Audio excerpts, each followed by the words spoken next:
High বন্ধুরা, Muscat homemaker থেকে আমি রূপা নিয়ে চলে এসেছি খুব সুন্দর একটা ব্লগ। কেমন আছো তোমরা সবাই? আমরা তো বেশ আছি। আজকে তোমাদের সাথে নিয়ে চলে এসেছি একটা সুন্দর রেসিপি। তো রেসিপিটা কি সেটা দেখতে হলে অতি অবশ্যই আমার সাথে থাকতে হবে বন্ধুরা। আর তোমরা আশা করি বুঝতে পারছো এটা আমি কি নিয়ে নিয়েছি। তো আমি এটা ছানা নিয়ে নিয়েছি। তো ছানা দিয়ে আজকে তোমাদের সাথে কি শেয়ার করব সেটা দেখতে হলে কিন্তু অতি অবশ্যই ভিডিওটা সাথে থাকতে হবে। ভিডিওটা একদম স্কিপ করবে না। আর পুরনো বন্ধুরা তো আমার পাশেই আছো, যারা নতুন বন্ধু আছো তো প্লিজ চ্যানেলটাকে সাবস্ক্রাইব করে পাশে থেকো। তো দেখো এখানে আমি অনেকটা পরিমাণ প্রায় 1 লিটার কি বেশি হবে দুধের ছানা নিয়ে নিয়েছি এখানে। তো আজকে এই ছানাটা দিয়ে কি হবে, তো ছানা দিয়ে আমি একটা রেসিপি করব। তো সেটা কি সেটা চলো দেখতে থাকো।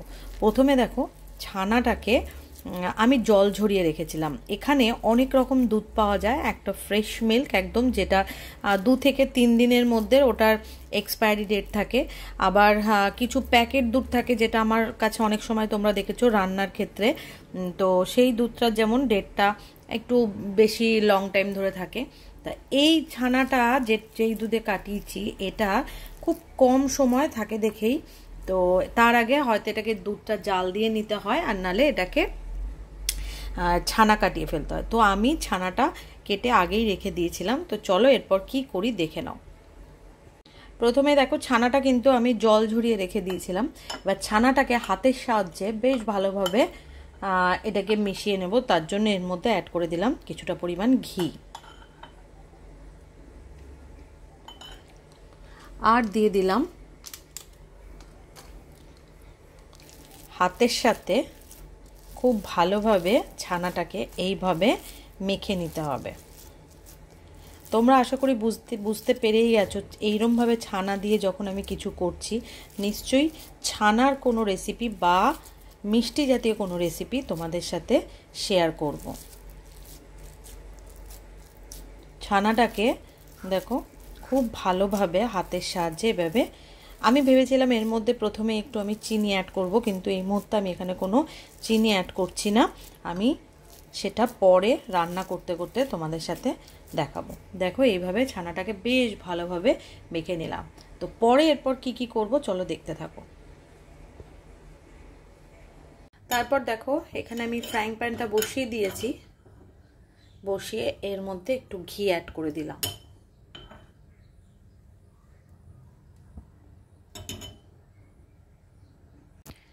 তারপর দেখো ঘিটা একটু গরম হয়ে এসছে। আমি এখানে একটু কাজু আর কিশমিশ ভিজিয়ে রেখেছিলাম, এটা এখন হালকা করে ভেজে নেব।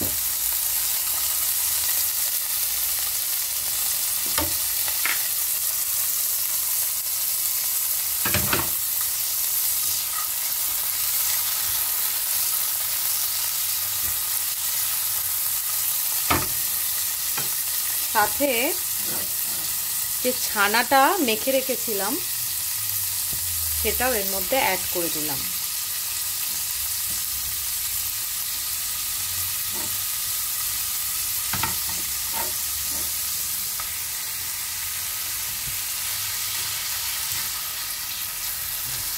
ছানাটাতে অলরেডি ঘি মাখাও ছিল।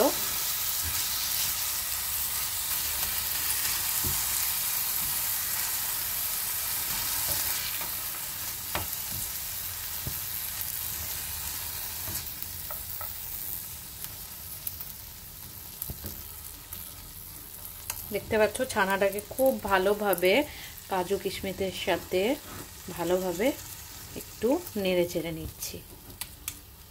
চলো তারপর আবার আসছে একটু পরে। ছানাটা মোটামুটি নেড়ে চেড়ে একটু হালকা ফ্রাই করে এইবার ছানাটা আমি কি করব, এই পাত্রে তুলে নেব।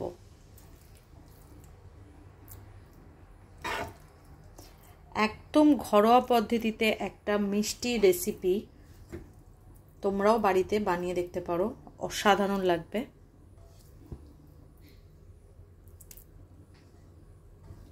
চলো এটা নামিয়ে আবার আসছি।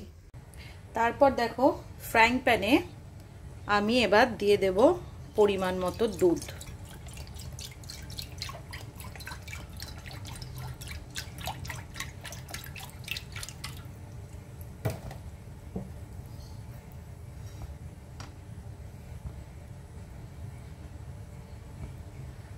দুধটা বেশ কিছুক্ষণ ধরে ফোটাতে হবে।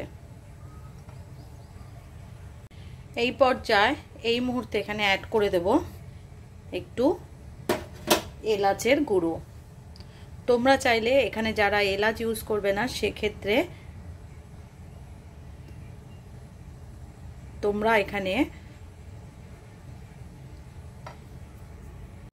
তোমরা সেক্ষেত্রে এখানে স্যাফরন ইউজ করতে পারো, সেটা তোমাদের প্রয়োজন বিশেষ। আমি যেহেতু এটা ঘরোয়া পদ্ধতিতে একটা মিষ্টির রেসিপি তৈরি করছি, তাই আমি এখানে এলাচের গুঁড়োটাই ইউজ করে দিই। তো চলো দুধটা ফুটে আসা পর্যন্ত অপেক্ষা করি। এইভাবে কনস্ট্যান্ট দুধটা নাড়িয়ে যেতে হবে।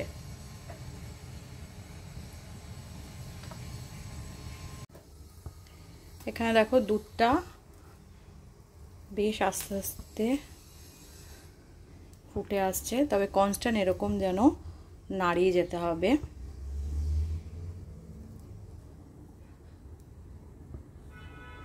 তো চলো দুধটা একটু ঘন হয়ে এলে তারপর আবার তোমাদের কাছে আসছি। দেখতে পাচ্ছ দুধটা বেশ ফুটে আসছে।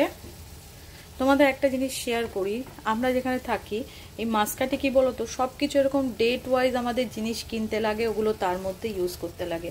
সেরকমই এইরকম দুধটাও তাই, মনে করো একটা ডেট থাকে, তো সেই ডেটের মধ্যে যদি ইউজ না করো না, তো ওটা অটোমেটিক্যালি বোতলের মধ্যেই দুধটা কি হয়ে যায়, ওরকমভাবে কেটে যায়।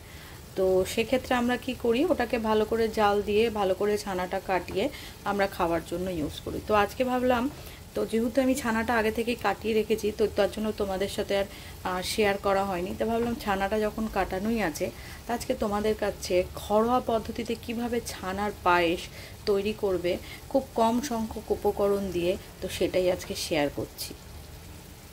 তো চলো, দেখতে পাচ্ছ দুধটা বেশ ফুটে এসছে, গাঢ় হয়ে এসছে।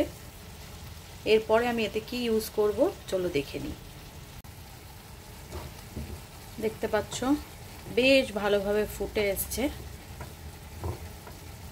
এর মধ্যে এখন আমি দিয়ে দেব কনডেন্স মিল্ক।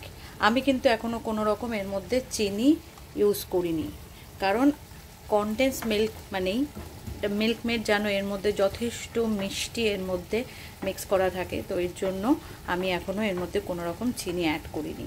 তো আগে এটা দিয়ে এই কনডেন্স মিল্ক দিয়ে খুব ভালোভাবে নেড়ে চেড়ে নেব। এখানে দেখো কনডেন্স মিল্কটা দেওয়ার পরে খুব ভালোভাবে একটু নেড়ে চেড়ে নিতে হবে যতক্ষণ না এর ঘনত্বটা আসে।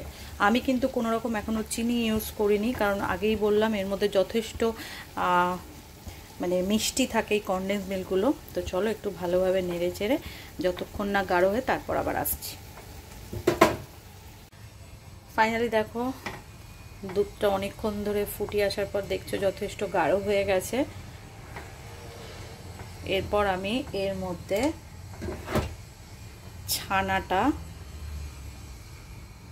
অ্যাড করে দেবো। বাট ছানাটা এইভাবে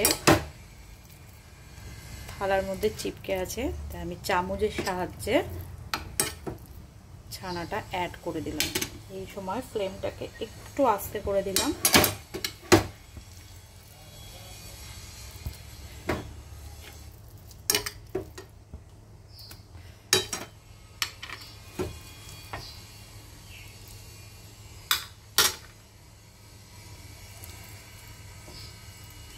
এইভাবে ভালোভাবে মিক্স করে নিতে হবে।